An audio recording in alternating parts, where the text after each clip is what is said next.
मंगलमय मंगल करण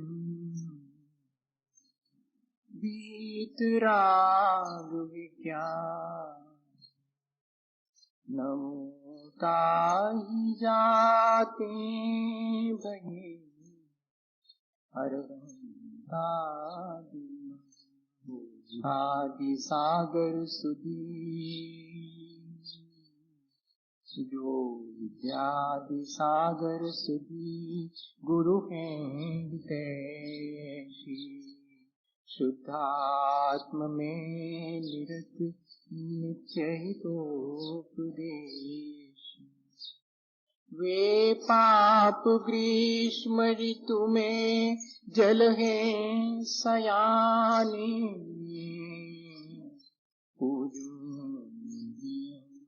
सतत केवल ज्ञापाने पूजन के सतत केवल ज्ञान। बोले भगवान महावीर स्वामी की, आचार्य कुंद कुंद स्वामी की, आचार्य गुरुवर विद्यासागर मुनि महाराज।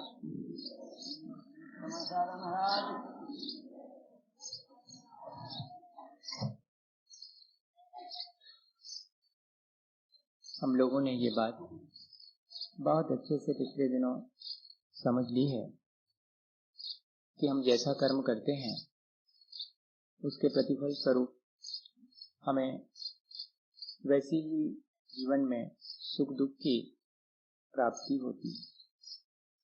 कोई नहीं चाहता कि वो अपने जीवन में दुख पाए। जो दुख बढ़ाने वाले काम करते हैं वे भी ये नहीं चाहते कि उनके जीवन में दुख आए, पर क्या करें, हमारी अपनी अज्ञानता, हमारी अपनी पुरुषार्थहीनता और इतने ही नहीं, हमारे अपने जो संस्कारों की प्रबलता है वो हमें कर्म कैसे करना चाहिए और कर्म का फल भोगते समय क्या सावधानी रखनी चाहिए, यहां जाकर के हम गड़बड़ा गए। हमने पिछले दिनों ये बात अपने अनुभव से और आचार्यों के कहे अनुसार जान ली है कि यदि मैं मनुष्य हूं तो उसकी जिम्मेदारी मेरी है, और कोई अगर पशु के रूप में जीवन जी रहा है तो उसकी जिम्मेदारी उसकी है। देव और नारकी जीव भी इस संसार में अत्यंत सुख और अत्यंत दुख की स्थिति में अपना जीवन व्यतीत करता है। अब मुझे ये डिसाइड करना है कि यदि मैं मनुष्य हूं तो मैंने ऐसा क्या करा होगा जिससे कि मैं मनुष्य हुआ, और यदि कोई पशु है तो उसने ऐसा क्या करा होगा कि उसे इस तरह तिरस्कार भोगना पड़ रहा है। तिर्यक शब्द से तिर्यंत शब्द बना, और उसका अर्थ ही ये है कि जो हमेशा बोझा ढोता है और हमेशा तिरस्कार को प्राप्त होता है, ऐसे अपने जीवन को व्यतीत कर देता है, वो पशु है। छोटा सा कीड़ा भी होगा, वो अपनी तरफ आ रहा होगा, अपन कहेंगे हटाओ हटाओ उसको। गाय आ रही होगी, उठाओ तो लाठी भगा के आओ। छोटे से लेकर के और बड़े तक जितने भी तिर्यंच की जाति के जीव हैं, उन सब के साथ हमारा यही व्यवहार होता है। लेकिन हम विचार करें कि एक जीव ने इस तरह अपने जीवन को जीने की मजबूरी कैसे अपने कर्मों से अर्जित कर ली होगी, क्यों वो इस तरह जीने के लिए मजबूर हो गया। कल हमने समझा था कि कैसे हम अपना नरक निर्मित कर लेते हैं, कैसे हम अपने परिणामों को बिगाड़ करके, और यहाँ इस संसार में ही नहीं, जब हम यहाँ से ट्रांसमाइग्रेट करते हैं तब एक ऐसे संसार में जहाँ की असल में ऐसा है कि जिस तरह हम यहाँ जीते हैं उसी तरह आगे के लिए जीने के लिए भी हम तैयारी कर लेते हैं। यहाँ कोई प्रेम से जीता है, शांति से जीता है, तो समझिएगा कि वो एक ऐसी जगह जाएगा जहाँ की उसे एनवायरनमेंट ऐसा मिलेगा जहाँ वो शांति से जी सके। और यदि जिस व्यक्ति को यहाँ ही और कलुषता और तेरे मेरे का भाव या बहुत अधिक शोषण की प्रवृत्ति या कि लोगों के दुख में और हर्ष महसूस करने की प्रवृत्ति जिसकी है, तो फिर वो ऐसी जगह जाएगा जहां की उसे ऐसा वातावरण मिले जिसमें कि वो जैसा उसने किया है उसे उस संस्कार के अनुरूप और अपने जीवन को वो व्यतीत करे कि ठीक है, अब आप चाहते तो यही थे, तो अब वैसे जीवन व्यतीत करो। ये जो एक निश्चित पर्याय मिलती है, एक निश्चित अवस्था में हमें कुछ दिनों तक ठहरना पड़ता है, उसके पीछे कौन से ऐसे परिणाम अपने होते होंगे, हम ताकि सावधान हो जाएं, हम वैसे कर्म ना करें जिससे कि हमारा नरक निर्मित हो, ये जिससे कि हमें पशु जगत में जाकर उत्पन्न होना पड़े और जिंदगी भर तिरस्कार भोगना पड़े। इसके लिए समझना, आचार्य भगवंतों ने लिखा कि अगर ऐसी स्थिति को आप नहीं पाना चाहते तो ध्यान दें कि ऐसी स्थिति कैसे मिलती है। तो माया तैरग यो नयस्य, तेयंच अवस्था में अगर कोई व्यक्ति है तो उसने अपने पूर्ण जीवन में बहुत मायाचारी करी होगी। और भी बहुत से कारण हैं, लेकिन प्रमुख कारण है मायाचारी। मायाचारी के मायने क्या है? इल्यूजन। मायाचारी के मायने हैं दिखावा, प्रदर्शन।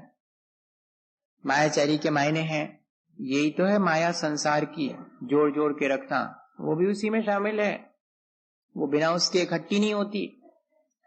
और मायाचारी के मायने हैं अलग अलग दिन भर में सैकड़ों किस्म के चेहरे लगा के जीना। मायाचारी के मायने हैं जो जैसा है वैसा ना कहकर, वैसा ना दिखाते हुए कुछ और ही होना।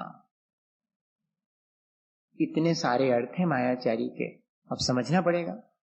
अपन जैसे हैं वैसा दिखना पसंद ही नहीं करते, कोई नहीं पसंद करता। जिस व्यक्ति का जैसा चेहरा है वो उससे बढ़िया दिखना चाहता है, नहीं? अच्छा आप बताओ, झूठ बोल रहे हो तो आप बताओ। सबके लिए है ये, सब ऐसा करते हैं। अपन सोचते हैं, वो फोटोग्राफर से भी कहते हैं कि जरा बढ़िया सा फोटो खींचना। अरे अब जैसा है वैसे ही आएगा, वो क्या करेगा? क्या बढ़िया कुछ कर देगा क्या? नहीं। लेकिन सबके मन में कैसा भाव रहता? जैसा हूं वैसा नहीं। हमारे मन में एक अपनी इमेज होती है कि हम ऐसे दिखना चाहिए, हम जैसे हैं वैसे नहीं, कुछ अलग अपने मन में रहता है कि ऐसे दिखना चाहिए। और एक और भाव हमारे भीतर रहता है कि लोग हमें किस तरह देखते होंगे। ये सारी स्थितियां कहीं ना कहीं ले जाकर हमें मायाचारी की तरफ ले जाती हैं। एक फोटोग्राफर ने अपना संस्मरण लिखा कि उसने जब फोटोग्राफी शुरू की तो उसने अपने यहां पर एक बाहर और बोर्ड लगा लिया कि आप जैसे हैं वैसा फोटो खिंचवाना हो ओनली 5 रुपीज, सिर्फ 5 रुपए में। आप जैसा सोचते हैं कि ऐसे हैं या ऐसे होना चाहिए वैसा वाला फोटो 10 रुपीज। आप जैसे लोगों को देखना चाहते हैं वैसा वाला फोटो 25 रुपीज। और उसने लिखा अपने संस्मरण में कि पूरी जिंदगी में फोटोग्राफी करता रहा और सबसे सस्ता फोटो जो था वो किसी ने नहीं खिंचवाया, सबने 25-25 रुपए वाला फोटो। कोई नहीं चाहता कि मैं जैसा हूं वैसा मेरा फोटो आए, जबकि वो सबसे सस्ता फोटो था।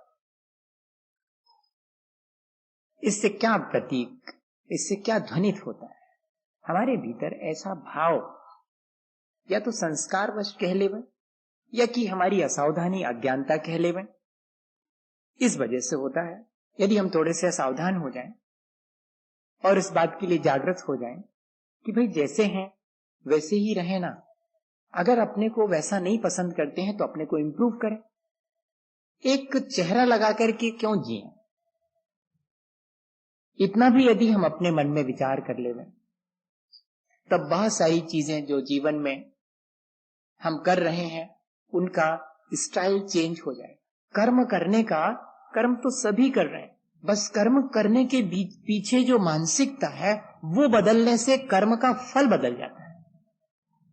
एक ही कर्म 10 लोग कर रहे हैं, लेकिन सब अपने अपने अलग अलग अभिप्राय से कर रहे हैं, तो वही कर्म उनके लिए अलग अलग फल देगा।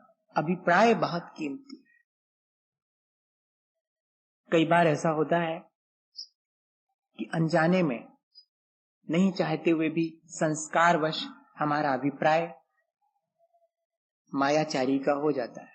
और सब इस चीज को जानते हैं कि त्रिलोक मंडल हाथी का पूर्व जीवन अगर किसी को मालूम हो तो वो ये एक बहुत बड़े मुनि महाराज थे। त्रिलोक मंडल हाथी जो हुआ था वो पूर्व जीवन में महाराज थे, मुनि महाराज। और वे एक गांव में गए और वहां उस गांव में जिस दिन वो पहुंचे उसके पहले एक और मुनि महाराज थे। वो महीनों महीनों उपवास करने वाले बड़े तपस्वी महाराज थे। वे वहां से गए और इनका वहां ऐसा कोइंसिडेंस हुआ कि इनका पहुंचना हुआ और उसी जगह पर ये जाके बैठ गए। लोग तो इसी इंप्रेशन में आए कि ये वही वाले मुनि महाराज हैं जो तपस्वी हैं, और सबने इनकी पूजा अर्चना करी और वाहवाही करी कि धन्य है हमारा सौभाग्य कि ऐसे महाराज के दर्शन हुए जो इतने तपस्वी हैं। और ये चुपचाप सुनते रहे। भीतर अभिप्राय गड़बड़ा गया। मिल रही है प्रशंसा तो आनंदित हो, एंजॉय करो, नहीं है वैसे तब भी एंजॉय करो। कितनी बार कहा कि इस वाले डाइस से खतरा बहुत। मैंने कई बार कहा कि इस डाइस पर जो खड़ा होता है पता नहीं उसका क्या बिल्कुल एकदम चेंज हो जाता। इतने सारे प्रशंसा जैसा नहीं है, और वैसी प्रशंसा अगर करें और वैसी प्रशंसा सुनकर के कोई अगर गाफिल हो जावे तो उसका तो हो गया काम। बड़ी सावधानी का काम। हम तो सोचते हैं कि उतना ही कहो, ठीक है ऐसे हैं, बढ़िया है तो बहुत अच्छा और इससे भी अच्छे होना चाहिए। लेकिन जब वैसे नहीं है और हम वैसा कह रहे हैं और सामने वाला अगर चूक गया और उसने कहा कि ठीक कहा, ऐसा ही हूं मैं, हो गया, उसका अभिप्राय खोटा हुआ। और उतने से खोटे अभिप्राय से वो मुनि महाराज चाहते तो कह देते कि मैं वो वाला मुनि महाराज नहीं हूं जिसकी आप प्रशंसा कर रहे हैं, मैं तो आज ही आके यहां बैठा हूं। लेकिन भीतर में और मन में आ गया कि ठीक है, और उतने की वजह से, उस मायाचारी की वजह से तिरंचायु का बंध हुआ और त्रिलोक मंडल हाथी की पर्याय प्राप्त। ये प्रथमानु योग का उदाहरण है। बहुत सावधानी की हमें, हम जैसे हैं कम से कम कोई भले ही उससे ज्यादा माने, पर अपने भीतर अपने को उससे ज्यादा नहीं मानना चाहिए। जितने हैं उतने ठीक है, अन्यथा अपने हाथ से हम अपना घाटा करेंगे। आज यही तो अपन कर रहे हैं। अपनी माली हालत जैसी है उसको किसी को नहीं दिखाना चाह रहे हैं, सबको ये दिखाना चाह रहे हैं कि हम उससे भी बेहतर जीवन जी रहे हैं। अपन रास्ते में किसी से मिलो और उससे पूछो कैसे हो, कहता बहुत बढ़िया, कैसा चल रहा है, एकदम बहुत बढ़िया। तो सामने वाला भी सोचता है अरे यार सच्ची में इनका अच्छा चल रहा है। मैं आपसे ये नहीं कह रहा हूं कि कल से आप ऐसा शुरू कर दो कि जो भी मिले उससे कहे हमारा तो कुछ भी सब गड़बड़ चल रहा है, वो भी गड़बड़। लेकिन हम लोगों का कई बार ऐसी चीजें हमने बड़ी औपचारिकताएं निर्मित कर ली हैं कि जिनमें हम इतने मजबूर हो गए हैं, अपनी इन सब चीजों को, जो कि वास्तविकता है उसको हम इग्नोर कर देते हैं और जो वास्तविकता नहीं है उसको हम प्रकट करते हैं। और एक बार अगर हमारे जीवन में ये दिखावा आ जाए तो उससे नीचे फिर नहीं हो पाते हम। फिर हमारे स्टेटस का सवाल है। घर में हमारे जो जो चीजें हैं उसमें से अधिकांश देखना सिर्फ लोगों के दिखाने के लिए, अपने जीवन में उनसे कोई लाभ नहीं हो पर लोग देखें। नहीं, अगर इतनी चीजें नहीं रखेंगे तो फिर वो बेटे की शादी में इतने ज्यादा पैसे नहीं मिलेंगे और बिटिया की शादी नहीं होगी, बहुत मुश्किल होगा। दिखाना पड़ता है कि इतना बड़ा घर मेरा और इतना सब कुछ, और देखिए मैं दूंगा उस 5 स्टार होटल में आपको फर्स्ट क्लास, जो मैरिज करूंगा तो वहां पर इतना दिखावा। जबकि होना क्या है, जीवन जीना है। जो जीवन दिखावे से शुरू हो रहा है उस जीवन में उपलब्धि क्या होगी ये भूल जाते हैं हम। बहुत सारी चीजें आज दिखावे के लिए, प्रदर्शन के लिए आ गई, जिनका कि जीवन से कोई संबंध नहीं है। चाहे पहनना ओढ़ना हो, चाहे खाना पीना हो, रहना हो, सारी चीजों में हम क्या कर रहे हैं? हमारा अभिप्राय कहीं ना कहीं खोटा हो जाता है कि नहीं हो जाता? अभिप्राय में हमारे मायाचारी आ जाती कि नहीं आ जाती कि ऐसा करो जिससे कि लोग इस तरह समझें। ऐसा करने से क्या होगा? तिरंचायु का बंध होगा। इस तरफ हमारा ध्यान जाना चाहिए। आज जरूर हमने किसी पुण्य से और मनुष्य जीवन पाया है, लेकिन इस मनुष्य जीवन में अगर हमने इस तरह की चीज अपने जीवन में शामिल कर ली तो कल के दिन ये वाला जो मनुष्य पर्याय है वो पूरी होने पर मेरी तैयारी कहाँ की होगी?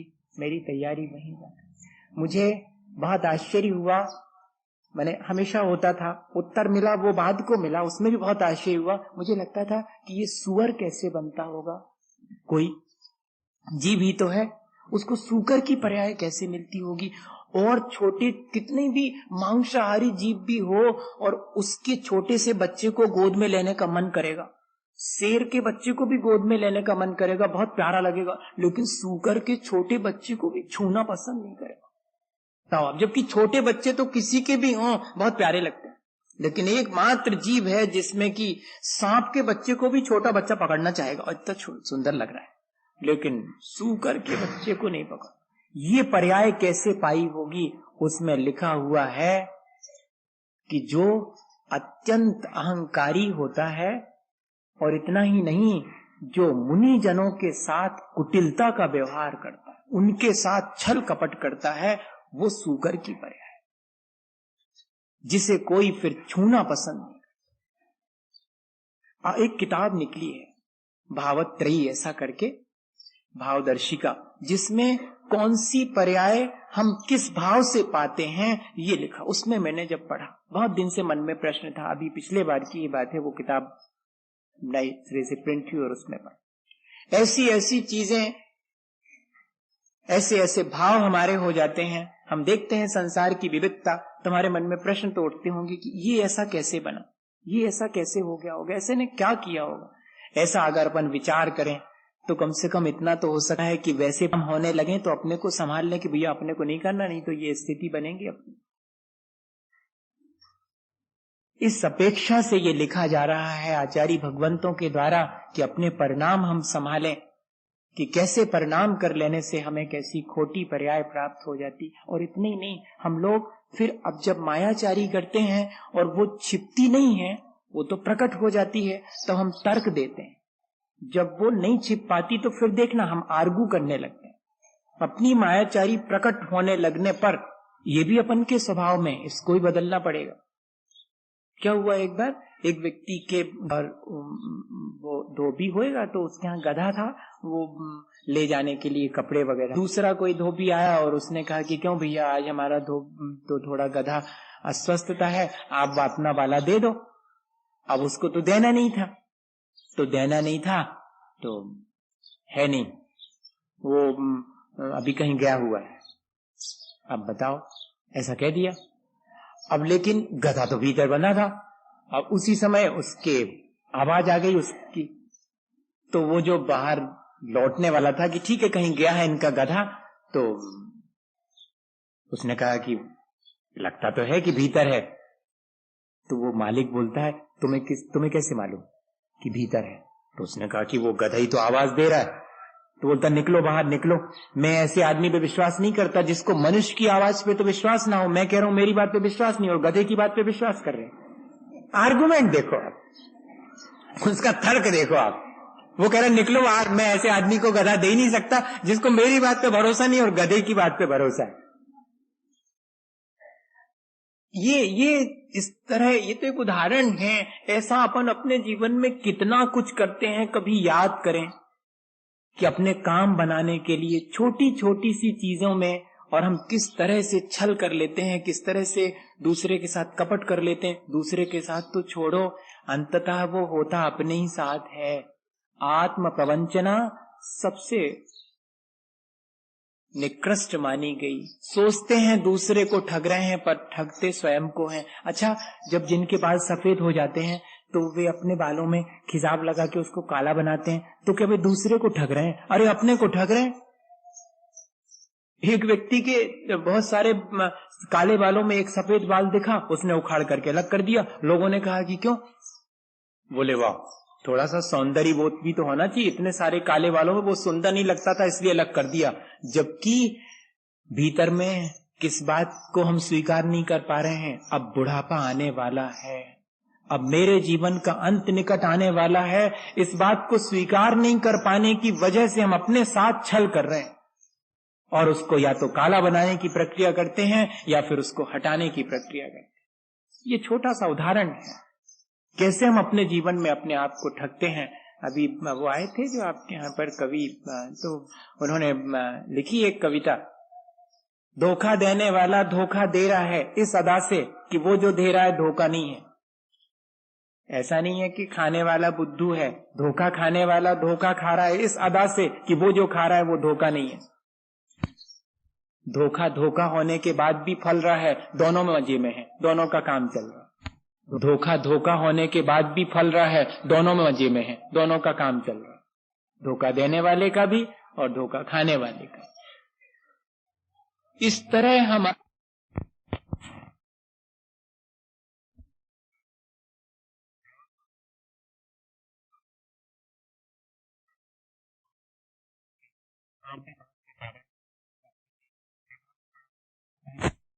करके और धर्म की जगह पर अधर्म का उपदेश करें तो वह भी अभिप्राय का खोटापन है, जिससे कि तिरंच आयु का बंध होता है। अत्यंत छल कपट में रुचि लेना, स्वयं तो छल कपट करना ही, लेकिन कोई अगर नहीं जानता है तो उसे भी छल कपट करने के लिए प्रेरित करना। अरे तुम तो ऐसा करो, ऐसे तुम्हारा, ऐसा भी अपन करते हैं। स्वयं तो कर ही रहे हैं लेकिन दूसरे को भी वैसा छल कपट करने की सलाह देते हैं। यह भी हमारे लिए और अंततः तिरंच गति में ले जाएगा। जाति कुल और शील में दूषण लगाना, दूसरे के लिए इस तरह अपराधित कर देना, उससे भी तिरंच आयु, क्योंकि आपने दूसरे को अपवादित करके उसका तिरस्कार करना चाहा ना, इसलिए आपको भी बाद में तिरस्कार मिलेगा, उस पर्याय में जीवन भर तिरस्कार मिलेगा। और फिर कह रहे हैं कि विसंवाद करने में रुचि लेना, झगड़ा सुलझता हो इसमें रुचि नहीं, झगड़ा कैसे होता हो इस बात में रुचि लें, कैसे और बढ़ जावे, ऐसे विसंवाद से अपन को बचना चाहिए। झगड़ा की भी जड़ क्या होती है? यही कि दूसरा मेरे से दूसरे को नीचे दिखाने का भाव, दूसरे के तिरस्कार का भाव, और तो कुछ नहीं होता। फिर कहते हैं मिथ्या साधनों से आजीविका चलाना। स्पष्ट है आज वर्तमान में अपनी आजीविका के लिए कैसे कैसे धोखाधड़ी के काम करना पड़ रहे हैं, कर रहे हैं लोग 4 पैसे के लिए। आगे क्या होगा? एक तरफ तो बहुत परिग्रह जोड़ने की लालसा, वो अपने नरक के लिए निर्मित करने का कारण, और उससे अगर बच भी गए तो दूसरी तरफ इस तरह छल कपट करके कमाया है तो आयु बंद होगा छल कपट के भाव के साथ, तो तिरंच आयु बंधेगी और जीवन भर फिर तिरस्कार ही होता रहेगा। और फिर कह रहे हैं कि सद्गुणों का लोप करना, ये बहुत वर्तमान में बहुत देखने में आता है। अपने भी और दूसरे के भी सद्गुण देखने की इच्छा होती, दुर्गुण की जाती। और जब क्या होता है, किसी के भीतर सद्गुण हो और वे ना देखे जाए तो उनका लोप ही तो हो गया। बताइए, किसी के अंदर, वो तो ये कह रहे हैं कि 100 भी दुर्गुण है लेकिन एक सद्गुण है, तो हमें तो सद्गुण को देखना चाहिए। और अगर हम दुर्गुण को देख रहे हैं तो धीरे धीरे वो सद्गुण भी उसके भीतर से लुप्त हो जाएगा। तब इस प्रवृत्ति से ही बचना चाहिए कि अपने और दूसरे के भी सद्गुणों को ही देखें, उन्हीं को फैलाएं। दुर्गुण तो हमारे जीवन को दुर्गुण के बारे में कहने का उद्देश्य भी यही है, तिरस्कार का, अगर देखें कुल मिला के, और अंततः हमें तिरस्कार प्राप्त करना पड़े। और आखिरी बात, बहुत अधिक आर्त परिणाम के साथ मरण करना, बहुत आर्त परिणाम, बहुत दुख के परिणाम के साथ, और मरण को जो प्राप्त होते हैं तब उनके लिए भी यही दुखद स्थिति प्राप्त हो जाए। हमें ये सावधानी रखनी चाहिए। कोई हमारे आसपास अगर मरण के समय और बहुत आर्ध्यान करता है, हमें समझाना चाहिए, और स्वयं भी अपने जीवन में हमें सावधानी रखनी चाहिए कि ज्यादा आर्त परिणाम करूंगा तुरंत आयु बंधेगी, क्योंकि आयु का बंध कभी भी हो सकता। उससे रोज एक ही परिणाम से 7 कर्मों में स्थिति अनुभाग पड़ेगा, किसी में कम किसी में ज्यादा, ये उसका कैलकुलेशन है। मैंने उसके बारे में डिटेल आपसे नहीं कहा कि अपन को सामान्य रूप से एक उदाहरण है कि अगर एक ग्रास भी अपन भीतर खाते हैं तो वो 7 धातुओं में कन्वर्ट होता भीतर जाके। ठीक इसी तरह से एक परिणाम करते हैं तो सब में हिस्सा जाता है उसका, जो जो जिस भाव से किया जा रहा है उसमें डोमिनेट रहेगा, बाकी में थोड़ा थोड़ा जाएगा। लेकिन आयु कर्म की प्रक्रिया बिल्कुल अलग है। ये जो अपन चर्चा कर रहे हैं आयु कर्म की कर रहे हैं, इसमें तो 8 मौके आते हैं जिसमें कि हमें कभी भी आयु बन सकती है। 2/3 जीवन बीतने पर पहला मौका, शेष बचे का 2 मौका, बची फिर 2/3 बीतने पर तीसरा मौका। 81 साल की आयु है तो 54 साल में पहला मौका आयु बंध का। 27 में से जब 18 निकल जाएंगे फिर दूसरा मौका, बची 9 में से फिर 6 निकल गए तीसरा मौका, सिर्फ 3 साल बचे उसमें से 2 निकल गए चौथा मौका, 1 वर्ष बची उसमें से 8 महीने निकल गए फिर 5वां मौका, 4 महीने बची मोटा हिसाब 3 महीने निकाल दो 6वां मौका, 1 महीना शेष बचा उसमें से भी 20 दिन निकल गए 7वां मौका, 10 दिन बचे उसमें से भी 6 निकल गए 8वां मौका। फिर भी नहीं बंधी तो एक आवली एक समय मरण से पहले आयु बंधेगी। बतने ही अवसर हैं आयु के, और इनमें हमें नहीं मालूम कि कब अवसर, उस समय हमारे परिणाम कैसे होंगे, बस जैसे होंगे वैसी आयु मिल जाएगी। जीवन भर अच्छा किया हो, आयु बंध के समय चूक गए। मुनि महाराज ने जीवन भर तपस्या करी थी और आयु बंध का वही समय था जिस समय उनके अंदर छल कपट आया, तिरंज होना पड़ा। भले ही त्रिलोक मंडन हाथी हुए और उनको पुण्य का भी फल मिला। देखते हैं कि तो हो जाता है लेकिन कार में घूम रहा है ऐसी, जीवन भर पुण्य है तो, पर आयु बंध के समय चूक गए थे सो वो पर्याय मिली। और कई मनुष्य हैं जो आयु बंध के अच्छे परिणाम रख के मनुष्य बन गए हैं, लेकिन पशु जीवन जीना पड़ता है। ये बात हमें अपने जीवन में अनुभव में रोज देखने में आती, इसलिए बहुत सावधानी की आवश्यकता है इन आयु बंध के समय। एक दिन में एक ही आयु के बंध की बात चर्चा कर रहा हूँ, वो चाहता तो मैं 4 आयु दिन नहीं कर सकता कि ठीक है इन परिणामों से आती है। बहुत सेंसिटिव मामला है आयु के बंध का, तो इसके मायने कि हमें हमेशा सावधानी रखनी चाहिए। ये नहीं कि नहीं वो तो मैं तो अभी तो क्या फर्क पड़ता है, बात को संभाल लेंगे, नहीं, उस समय अगर हम चूक गए तो हमेशा के लिए चूक गए, ऐसा सोच करके और सावधानी रखने की आवश्यकता है। और माया बचने का भाव, अपने अभिप्राय को खोटा नहीं होने देने का भाव और सावधानी हमेशा बनाए रखें। एक छोटा सा उदाहरण है कि एक सेल्समैन इस बात के लिए वो नियुक्त की गई थी, उनका नॉर्म वो थी इंग्लिश की, माने विदेश की कोई महिला थी, यहाँ इंडिया में, सच्ची घटना है, नॉर्म उनका सरनेम था। तो वो लेडी सेल्समैन थी वो, और उनका काम सिर्फ ये था कि जो कस्टमर आए उसको सिर्फ उसकी पसंद में मदद करना, उसको कपड़े पसंद करवाने में उसकी हेल्प करना। हाई फैमिली, तो उसमें उनको साड़ी खरीदना थी माँ को, तो उनको जो साड़ी पसंद आ रही थी, सेल्समैन उनसे कह रही थी कि इसके शरीर पर उतनी बढ़िया नहीं लग रही, आप दूसरी ये ले लीजिएगा। और वाकई में वो जो उसकी सलाह दे रही थी वो बहुत अच्छी थी, लेकिन क्या करें, अब कस्टमर का मन वही है, तो वो जो उनको माने और लोगों को देखने में उतनी नहीं अच्छी लग रही थी वो ही लेके गई। और जब वो लेके चली गई तो जो और कस्टमर थे उन्होंने कहा कि वो दिखाइएगा जो आप खुद उनके लिए क्या सजेस्ट कर रही थी, वो साड़ी हमें दिखाइएगा। तो दिखाई, पूछा कितनी कीमत है, बोले क्या बताऊं, ये तो कुल 300 रुपए की है, वो जो ले गई है जो कि वो तो 500 रुपए की थी, मैं उनको ये सजेस्ट कर रही थी कि ये आपको ज्यादा अच्छी पड़ेगी। तो उस कस्टमर को बड़ा आश्चर्य हुआ। असल में जो व्यक्ति जितना निश्चल होगा वो उतना प्रामाणिक होगा। निश्चलता से और निष्कपट होने से प्रामाणिकता आती है, विश्वास बनता है। हम सोचते हैं कि छल कपट करने से लाभ होगा, प्रामाणिकता नहीं बनती, ऑथेंटिसिटी नहीं बनती हमारी। कोई भी व्यक्ति हमें प्रामाणिक नहीं मानेगा अगर हम उसके साथ छल कर रहे होंगे। वो उन्होंने क्या जवाब दिया, जब ग्राहक ने कहा कि आप तो इतनी बड़ी सेल्समैन हैं और जब वो 500 की पसंद कर रहे थे तो आप उनको 300 वाली क्यों पसंद करने को कह रहे थे कि ये ज्यादा अच्छी लगेगी। तो मालूम उन्होंने क्या कहा कि मैं यहाँ पर अपने ग्राहक के साथ छल करने के लिए नियुक्त नहीं की गई, उसकी पसंद को समर्थन करने के लिए नियुक्त की गई हूँ। मुझे उससे छल करके क्या करना है। मैं अपनी दुकान में 500 की कीमत की बेचने के लिए उसको ये कहूं कि नहीं ये अच्छी लग रही, ये अच्छी लग रही, नहीं 300 की अच्छी लग रही, तो मैं उससे ये कहूंगा कि यही अच्छी लग रही आपको, भले ही वो आप 500 वाली ज्यादा वाली क्यों ना।